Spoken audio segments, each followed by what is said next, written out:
Halo teman-teman, perkenalkan nama saya Tingki Liavina Husin. Saya merupakan mahasiswi dari STEMIK Global Informatika Multidata Palembang. Nah, pada kesempatan kali ini kita akan mencoba salah satu modul yang ada pada CodeLab Developer Google, yaitu Android Fundamental 02.2 task yang kedua. Nah, task yang kedua ini merupakan kelanjutan dari task yang sebelumnya dan juga modul yang sebelumnya. Kita sudah mempelajari pada modul 02.1 mengenai activities dan intents. Intentsnya tidak hanya berpindah dari satu activity ke activity yang lainnya, tetapi sudah menggunakan store activity for result. Jadi intentsnya sudah mengembalikan data dari activity yang kedua ke activity yang pertama. Return data back to the main activity. Lalu kita juga sudah mempelajari mengenai life cycle pada task 1 dari fundamental 02.2, di mana kita sudah memahami mengenai siklus hidup dari sebuah activity. Maka dari itu kita sudah paham bahwa sebuah activity itu bisa mengalami yang namanya destroy dan juga recreated. Ada beberapa tindakan yang mungkin tidak sengaja kita lakukan yang dapat menyebabkan aktiviti tersebut tidak sengaja terdestroy dan recreated. Contohnya adalah kalau kita melakukan rotasi layar. Kita coba ya, jadi buka project dari modul yang sebelumnya, kita coba running. Saya runningnya menggunakan Android device yang saya miliki, jadi saya akan menampilkan screen recordingnya di sini. Oke, jadi ini aplikasinya sudah terbuka langsung. Kita coba masukkan nama Anda. Kita sudah berpindah ke second activity, masukkan nama Anda. Lalu di second activity kita masukkan misalnya Tingki Lia, yaitu nama saya sendiri. Ketika saya klik reply, data Tingki Lia pun dikirimkan ke main activity kembali. Jadi kita sudah berhasil mendapatkan data yang dimasukkan melalui second activity. Namun, kalau kita mencoba untuk melakukan rotation, datanya hilang guys. Lihat, datanya gone, it's gone, datanya hilang. Kita coba lagi untuk mengembalikan rotasinya ke semula. Ya, walaupun kita sudah mengembalikan rotasinya ke semula, datanya tetap tidak ada, datanya tetap hilang. Maka kita sudah mengalami yang namanya kehilangan data. Maka dari itu, untuk menjaga agar data kita tidak hilang, kita bisa menggunakan metode yang bernama onSaveInstantState, di mana metode ini akan dipanggil ketika activity berada pada siklus hidup onPause dan juga onStop. Karena pada siklus hidup tersebut, activity berada pada kemungkinan untuk dilakukan destroy dan recreated. Nah, bagaimana caranya menggunakan metode onSaveInstantState? Kita akan cobanya bersama-sama kali ini. Langsung saja buka project yang sebelumnya. Lalu kita ikuti langkah-langkahnya. Pertama, open main activity. Kita open main activity. Lalu yang kedua adalah implementasikan metode onSaveInstantState. Jadi metode ini sudah tertanam di dalam Android Studio.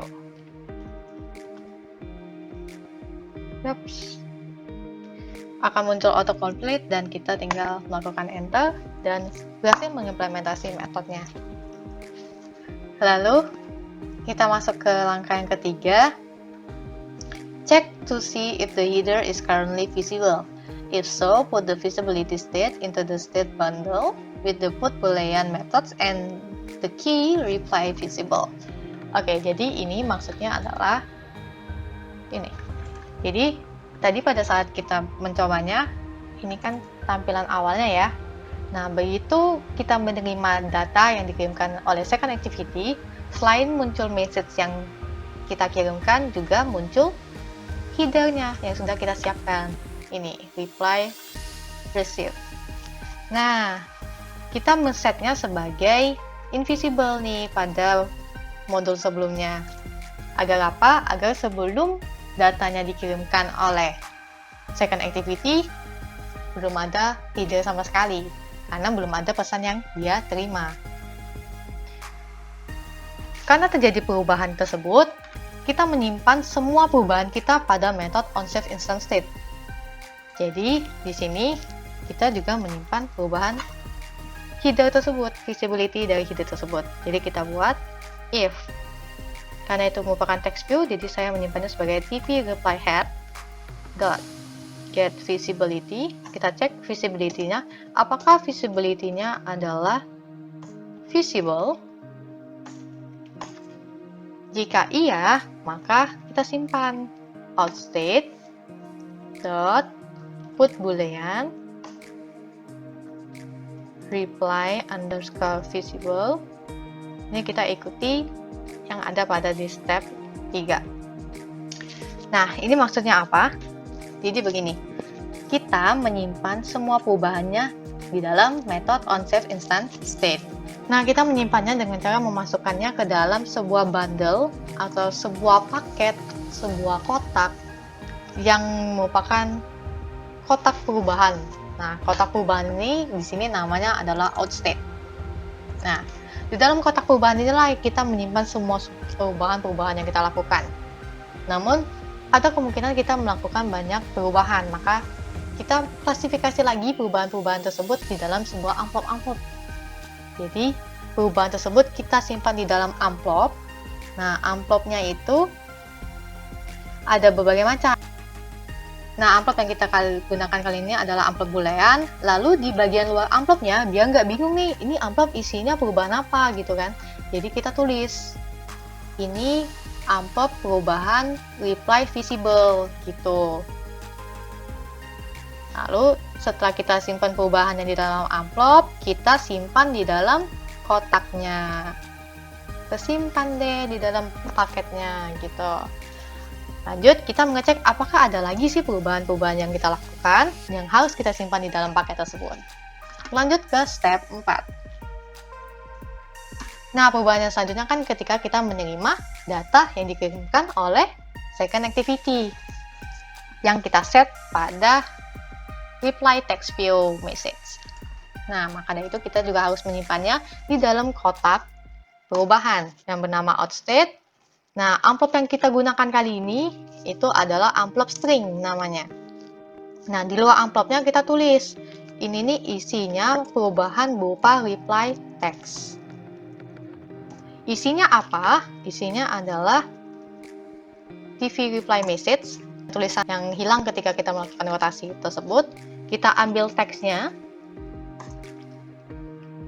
Lalu karena tipe amplop yang kita pilih adalah string, maka ini kita toString gitu. Sudah deh, jadi amplop yang kedua berisi pesan yang dikirimkan dari second activity disimpan dalam amplop string, lalu amplop stringnya disimpan dalam kotak perubahan yang bernama outState. Oke, kita lanjut ke selanjutnya. Apakah ada lagi perubahan yang kita lakukan? Cukup ya, makanya ini sampai di step 4. Nah, setelah kita menyimpan semua perubahannya di dalam kotak perubahan yang bernama outState, langkah apa yang selanjutnya kita lakukan? Yaitu kita merestore atau mengembalikan semua perubahan yang kita simpan ketika dia mengalami kehilangan data karena tidak sengaja terdestroy atau terrecreated tadi. Bagaimana cara merestore-nya? Ini, once you save the activity instant state, you also need to restore it when the activity is recreated. Jadi kita juga perlu untuk mengembalikan datanya ketika activity tersebut mengalami recreated atau dibuat ulang. You can do this either in onCreate. Kita bisa melakukannya di onCreate, di method onCreate. Bisa kita lakukan di sini. Atau bisa juga kita implementasikan di dalam method ini, onRestoreInstantState. Di mana metode onRestoreInstantState ini akan dipanggil setelah metode onStart dijalankan. Jadi biasanya restore itu kita lakukan pada metode onCreated. Cuman ada beberapa hal tertentu juga terkadang bisa juga kita lakukan di onRestoreInstantState method. Oke, kita langsung ikutin stepnya. Yang pertama adalah in the onCreate method, after the few variables are initialized, with the find view by ID.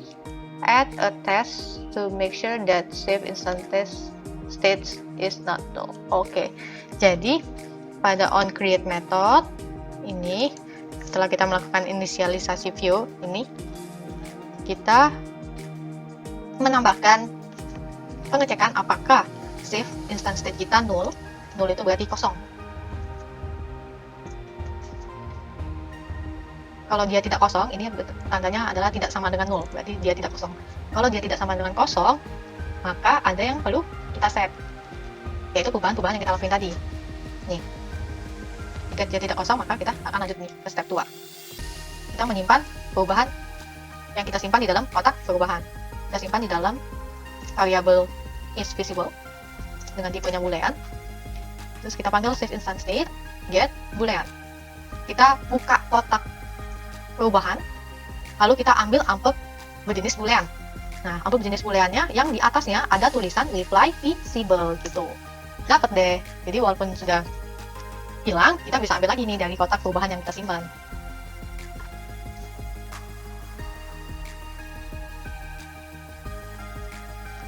Lalu kita bikin if is visible. Ini kita lanjut ke step yang ketiga. Nah, jika ada amplop yang bertipe boolean dan ada tulisan di atasnya yaitu reply visible sebagai kata kuncinya yang kita tulis di atas amplopnya itu, maka kita perlu mengembalikan data yang tersimpan tersebut ke dalam state, ke dalam activity-nya tersebut. Di dalam if ini yang menunjukkan berarti ada nih amplop reply visible dan juga ada isinya. Sekarang kita ketik dulu, ikutin apa yang ada pada step 4 di dalam if. Jadi gini, kalau misalnya ada ketemu amplop reply underscore visible ini, dan kita lihat isinya nih, kalau ada dapat isinya, kalau isinya adalah true, berarti kita perlu mengset bahwa header-nya, visibility-nya harus sebagai visible atau true tadi. Kalau dia false, berarti kan head-nya harus tetap di set sebagai invisible, maka tidak perlu kita lakukan. Nah, jadi kita bikin code-nya seperti ini. If jika is visible, jika head-nya adalah visible atau ditampilkan, maka TV reply.head-nya harus di set sebagai visible gitu. Oke. Kita lanjut ke step yang kelima. Get the text reply message from the bundle with the key reply text and set the reply text view to show that string. Setelah itu, ada perubahan apa lagi nih yang kita masukkan di dalam kotak perubahan? Selain visibility dari head-nya, kita juga menyimpan message-nya, right? Jadi kita buat ke step yang kelima, yaitu kita panggil TV reply message dot set text save instant states dot get string reply underscore text.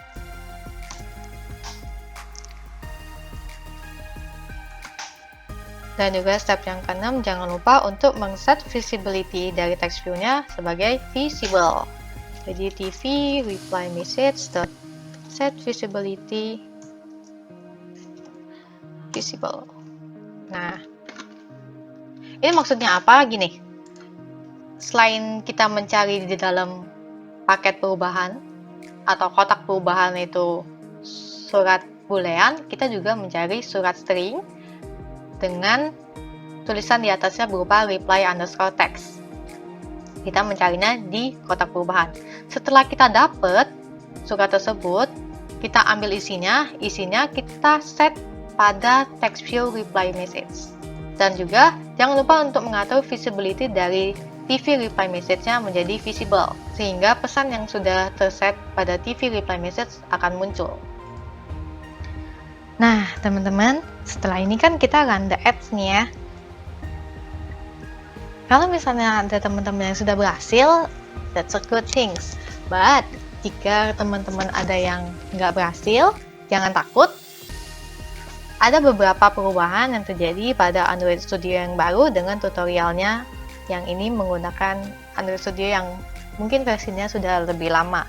Jadi, kita perlu mengubah sedikit pada bagian method onSave instance state-nya. Pada method onSave instance state-nya, kalau misalnya dia bertipe public, ininya public nih yang teman-teman pakai, maka dia akan ada satu parameter lagi nih, yaitu onPersistent states.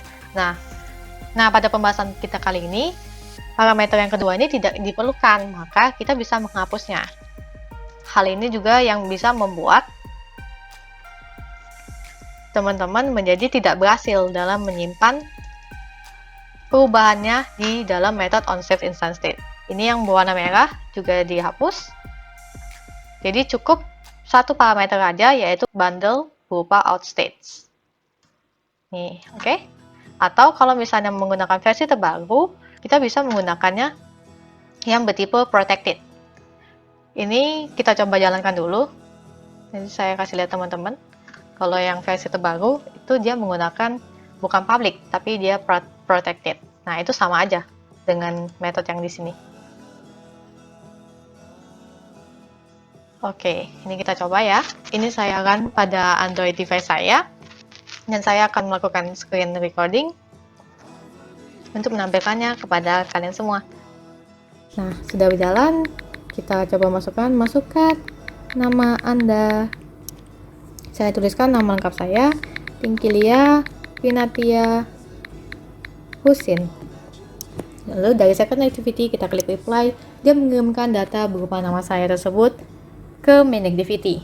Maka akan muncul header-nya dan juga muncul pesan yang sudah dikirimkan. Kali ini kita akan coba rotasi. Dan apakah hilang? Iya, tidak hilang. Kita berhasil menyimpan datanya. Sehingga tidak hilang walaupun kita melakukan rotasi. Selamat kawan-kawan sudah berhasil menggunakan metode onSave instance state.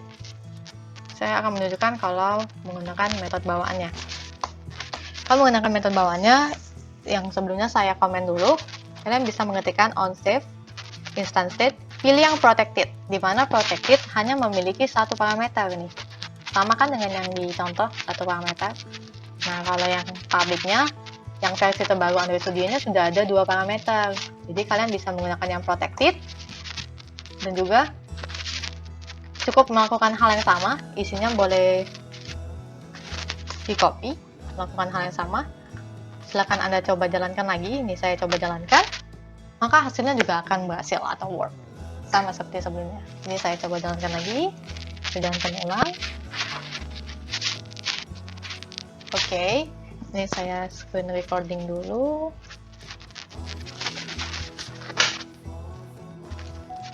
Nah, misalnya yang kali ini saya masukkan nama hewan deh, biar kelihatan nih, beda kan yang protected nih. Ini saya naga. Sekarang kita coba ya, rotasi menggunakan yang protected void onSave instance state. Ya, tetap berhasil walaupun di rotasi. Jadi begitu teman-teman. Teman-teman bisa menggunakan public ataupun protected dari metode onSave instance state, asalkan parameternya cukup satu ini saja. Saya kembalikan seperti semula. Kenapa kalau yang tadi dengan dua parameter ini tidak bisa berhasil? Karena di sini bawaannya dia ada tulisan non-null. Jadi ketika ini non-null atau tidak bernilai null, baru metode dari onSave instance state ini akan dijalankan, teman-teman. Nah, sementara ini kita tidak atur atau tidak kita set dan tidak kita perhatikan dalam pembahasan kali ini. Makanya dia bernilai null, sehingga metode dari onSave instance state ini tidak terjalankan, teman-teman. Begitu. Jadi karena kita tidak memerlukan ini, silakan dihapus saja. Dan public void onSave instance state method ini akan dijalankan karena bundle-nya sudah kita set, sudah kita isi, dan tidak bersifat null. Terima kasih teman-teman telah menonton video ini, semoga bermanfaat. Sampai jumpa di lain kesempatan kita membahas model yang lain. Terima kasih.